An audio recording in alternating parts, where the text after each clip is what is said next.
Lección 8. Para el 25 de noviembre de 2017. ¿Quién es el hombre de Romanos 7? Sábado 18 de noviembre. Para memorizar. Ahora estamos libres de la ley, por haber muerto para aquella en que vamos sujetos, de modo que sirvamos bajo el régimen nuevo del Espíritu y no bajo el régimen viejo de la letra. Romanos 7, 6. Pocos capítulos de la Biblia han generado más controversia que Romanos 7. En cuanto a los temas involucrados, el comentario bíblico adventista dice: el significado de los versículos 14 al 25 ha sido uno de los problemas más debatidos de toda la epístola. Las preguntas básicas han girado en torno a dos aspectos. ¿Hasta qué punto la descripción de una lucha moral tan intensa puede ser autobiográfica? Y si así fue, si dichos versículos se refieren a la vida de Pablo antes o después de su conversión. Que Pablo está hablando de su propia lucha personal con el pecado, resulta evidente por el significado obvio de sus palabras. Pero también es igualmente cierto que está describiendo un conflicto que en forma más o menos pronunciada es experimentado por toda alma que se enfrenta a las demandas espirituales de la santa ley de Dios, y las reconoce. Los estudiosos de la Biblia difieren en cuanto a si Pablo tuvo la experiencia de Romanos 7 antes o después de su conversión. Lo importante es que la justicia de Jesús nos cubre y que en ella somos perfectos delante de Dios, que promete darnos la victoria sobre el pecado y conformarnos a la imagen de su Hijo. Romanos 8, 29. Domingo 19 de noviembre. Muertos a la ley. Lee Romanos 7, 1 al 6. ¿Qué ilustración usa Pablo para mostrarles a sus lectores su relación con la ley y qué quiere enfatizar con esa ilustración? La ilustración de Pablo en Romanos 7, 1 al 6 está bastante relacionada con su razonamiento, pero un análisis cuidadoso del pasaje nos ayudará a entenderlo mejor. En el contexto general de la carta, Pablo está hablando del sistema de culto establecido en el Sinaí, al que se refiere con frecuencia con la palabra ley. Los judíos tenían dificultad en entender que este sistema, que Dios les había dado, debía terminar con la venida del Mesías. De eso se ocupaba Pablo. Los creyentes judíos todavía no estaban dispuestos a abandonar lo que había sido una parte tan importante de su vida. En esencia, la ilustración de Pablo es la siguiente. Una mujer está casada con un hombre. La ley la une a él mientras viva. Durante su vida, ella no puede ser consorte de otros hombres. Pero cuando él muere, ella está libre de la ley que la unía a él. Romanos 7, 3. ¿De qué forma aplica Pablo la ilustración de la ley del matrimonio al sistema del judaísmo? Romanos 7, 4, 5. Así como la muerte de su marido libera a la mujer de la ley de su esposo, así la muerte de la antigua vida en la carne, mediante Jesucristo, libera a los judíos de la ley que se esperaba que guardaran hasta que el Mesías cumpliera sus tipos. Ahora los judíos eran libres de volver a casarse. Recibieron la invitación a casarse con el Mesías resucitado y así dar frutos para Dios.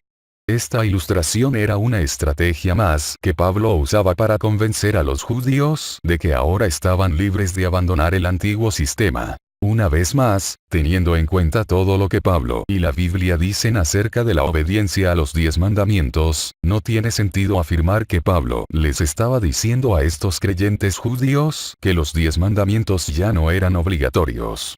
Los que utilizan estos versículos para tratar de insistir con ese argumento, que se suprimió la ley moral, realmente no quieren decir exactamente eso de todos modos. Lo que realmente quieren decir es que solo se suprimió el día de reposo sabático, no el resto de la ley. Interpretar que Romanos 7, 4 y 5 enseña que el cuarto mandamiento ha sido abolido, suplantado o reemplazado por el domingo, es darle un significado que nunca se pretendió que tuvieran esas palabras.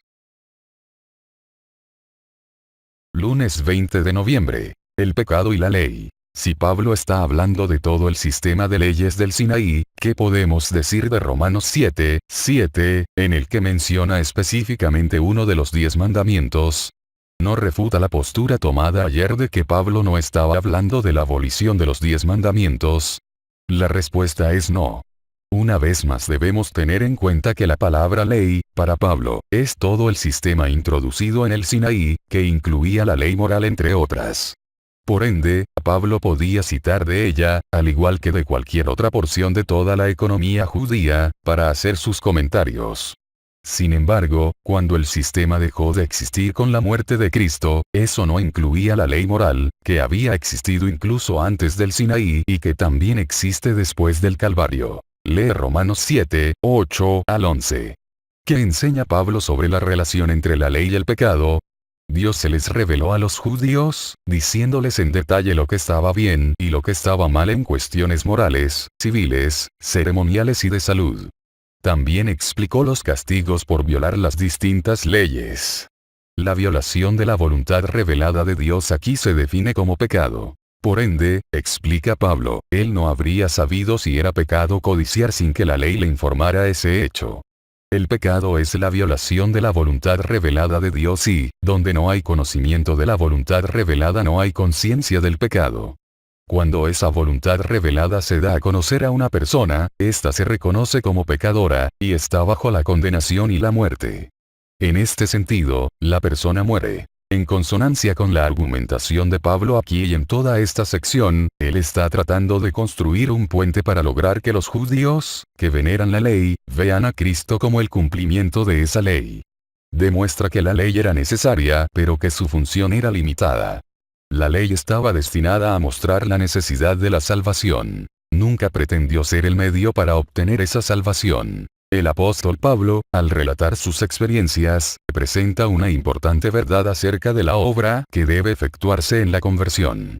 Dice, yo sin ley vivía en un tiempo, no sentía ninguna condenación. Pero venido el mandamiento, cuando la ley de Dios se manifestó con fuerza en su conciencia, el pecado revivió y yo morí. Entonces se consideró pecador, condenado por la ley divina. Obsérvese que fue Pablo el que murió, y no la ley. ¿En qué sentido has muerto ante la ley? En ese contexto, ¿cómo puedes entender lo que Jesús ha hecho por ti al darte una nueva vida en él? Martes 21 de noviembre. La ley es santa. Lee Romanos 7, 12. ¿De qué forma entendemos este versículo en el contexto de lo que Pablo ha venido analizando? Como los judíos veneraban la ley, Pablo la exalta de todas las maneras posibles. La ley es buena para lo que hace, pero no puede hacer lo que nunca estuvo destinada a hacer: salvarnos del pecado. Para eso necesitamos a Jesús, porque la ley, ya sea todo el sistema judío o la ley moral en particular, no puede ofrecer salvación. Solo pueden Jesús y su justicia, que recibimos mediante la fe. ¿A quién culpa Pablo por su condición de muerte, y qué exonera? ¿Por qué es importante esta distinción? Romanos 7, 13. En Romanos 7, 13, Pablo presenta la ley de la mejor manera posible. Decide culpar al pecado, no a la ley, por su terrible condición pecaminosa. Es decir, por su obrar con toda codicia. Romanos 7, 8. La ley es buena, porque es el patrón de conducta de Dios, pero como pecador Pablo está condenado ante ella. Porque el pecado tuvo tanto éxito en mostrar a Pablo como un pecador terrible. Romanos 7, 14, 15. Carnal significa lascivo, o lujurioso. Por este motivo, Pablo necesitaba a Jesucristo. Solo Jesucristo podía quitar la condenación. Romanos 8, 1. Solo Jesucristo podía liberarlo de la esclavitud del pecado. Pablo se describe a sí mismo como vendido al pecado. Es esclavo del pecado. No tiene libertad. No puede hacer lo que quiere. Él trata de hacer lo que la buena ley le dice que haga, pero el pecado no se lo permitirá. Con esta ilustración, Pablo estaba tratando de mostrar a los judíos su necesidad del Mesías. Ya había señalado que la victoria solo es posible bajo la gracia. Romanos 6, 14. Este mismo pensamiento se vuelve a enfatizar en Romanos 7. Vivir bajo la ley significa ser esclavo del pecado, un amo despiadado. Según tu propia experiencia, ¿cómo te esclaviza el pecado? ¿Has tratado alguna vez de jugar con el pecado, pensando que podrías controlarlo a tu antojo, solo para encontrarte bajo un capataz vicioso y despiadado? Bienvenido a la realidad. ¿Por qué, entonces, debes entregarte a Jesús y morir al yo a diario? Miércoles 22 de noviembre. El hombre de Romanos 7. Y si lo que no quiero, esto hago, apruebo que la ley es buena. De manera que ya no soy yo quien hace aquello, sino el pecado que mora en mí. Romanos 7, 16, 17. ¿Qué lucha se presenta aquí? Al usar la ley como espejo, el Espíritu Santo convence a una persona de que no agrada a Dios porque no cumple con los requerimientos de la ley. Si se esfuerza para cumplir con esos requisitos, el pecador muestra que reconoce que la ley es buena. ¿Qué puntos, que Pablo ya había tocado, repite por énfasis? Romanos 7, 18 al 20. Para llamar la atención de una persona a su necesidad de Cristo, el Espíritu Santo a menudo la conduce a través de una experiencia al estilo del Antiguo Pacto.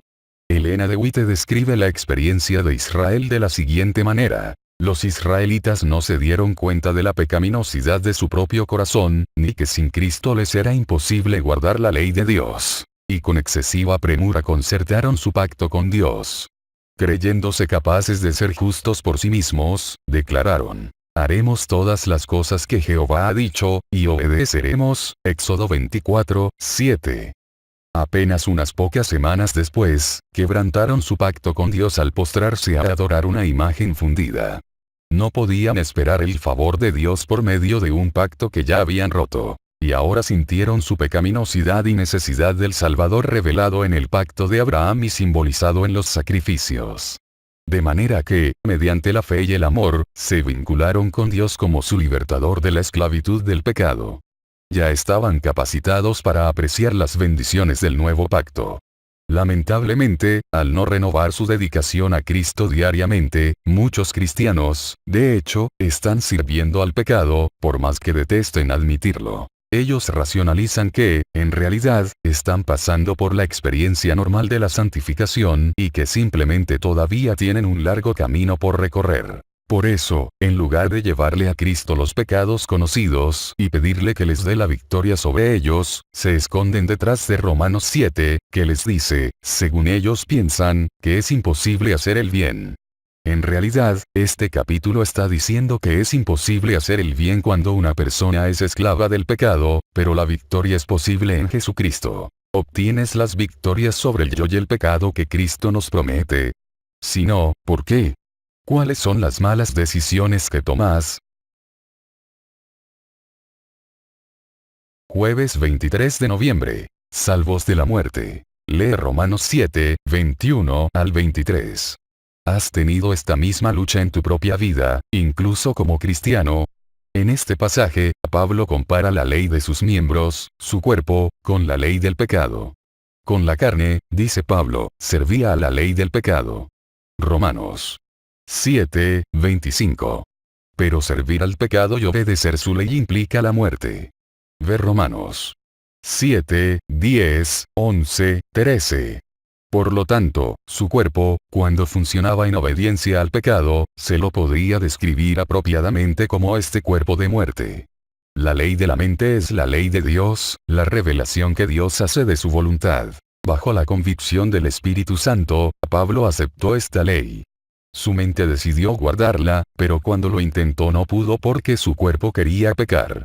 ¿Quién no ha sentido esa misma lucha? En tu mente sabes lo que quieres hacer, pero tu cuerpo clama por algo más. ¿De qué modo podemos ser rescatados de esta difícil situación en la que nos encontramos? Romanos 7, 24, 25. Algunos se han preguntado por qué, después de alcanzar el apogeo glorioso en la expresión, gracias doy a Dios, por Jesucristo Señor nuestro, Pablo debe referirse una vez más a las luchas del alma de las que al parecer ha sido liberado. Algunos interpretan que la expresión de acción de gracias es una exclamación entre paréntesis. Creen que esa exclamación viene naturalmente después del grito, ¿quién me librará? Sostienen que antes de proceder con un amplio análisis de la gloriosa liberación, Romanos 8, Pablo resume lo que ha dicho en los versículos anteriores y reconoce una vez más el conflicto contra las fuerzas del pecado. Otros sugieren que, con yo mismo, Pablo quiere decir, por mi cuenta, dejando a Cristo fuera de escena. Cualquiera que sea la interpretación de Romanos 7, 24 y 25, hay algo que debe quedar en claro. Por nosotros mismos, sin Cristo, somos indefensos contra el pecado. Con Cristo, tenemos vida nueva en Él, en la que, si bien el ego aparecerá constantemente, las promesas de victoria son nuestras si decidimos reclamarlas. Así como nadie puede respirar, toser ni estornudar por ti, nadie puede decidir entregarse a Cristo por ti. Solo tú puedes tomar esa decisión. No hay otra manera de obtener para ti las victorias que se nos han prometido en Jesús. Viernes 24 de noviembre. Para estudiar y meditar. En la transgresión de la ley, no hay seguridad ni reposo ni justificación. El hombre no puede esperar permanecer inocente delante de Dios y en paz con Él mediante los méritos de Cristo mientras continúe en pecado. Pablo desea que sus hermanos comprendan que la gloria de un Salvador que perdona los pecados daba significado a todo el sistema judío. Deseaba también que comprendieran que, cuando Cristo vino al mundo y murió como sacrificio a favor del hombre, el símbolo se encontró con la realidad simbolizada. Después de que Cristo murió en la cruz como ofrenda por el pecado, la ley ceremonial ya no podía tener vigencia. Sin embargo, estaba relacionada con la ley moral y era gloriosa. El conjunto llevaba el sello de la deidad, y expresaba la santidad, justicia y rectitud de Dios. Y, si fue glorioso el ministerio de la dispensación que iba a desaparecer, cuánto más debía ser gloriosa la realidad cuando Cristo fue revelado al dar su espíritu vivificador y santificador a todos los que creen. Preguntas para dialogar. En 7:25, el apóstol escribe: Yo mismo con la mente sirvo a la ley de Dios, mas con la carne a la ley del pecado. Este es el pasaje más claro de todos y de él aprendemos que una misma persona, creyente, sirve al mismo tiempo a la ley de Dios y a la ley del pecado. Es al mismo tiempo justificado, no obstante pecador, simul justus estet peccator. Porque no dice, mi mente sirve a la ley de Dios, ni dice, mi carne sirve a la ley del pecado, sino que dice, yo mismo. Es decir, todo el hombre, la misma persona, está en esta doble servidumbre. Por esta razón, le agradece a Dios por servir a la ley de Dios y le ruega misericordia por servir a la ley del pecado. Pero nadie puede decir que una persona carnal, inconversa, sirve a la ley de Dios. El apóstol quiere decir, como verán, es así como dije antes. Los santos, creyentes, son pecadores y al mismo tiempo son justos. Son justos porque creen en Cristo, cuya justicia los cubre y les es imputada. Pero son pecadores por cuanto no cumplen la ley, y todavía tienen deseos pecaminosos. Son como los enfermos que son atendidos por un médico.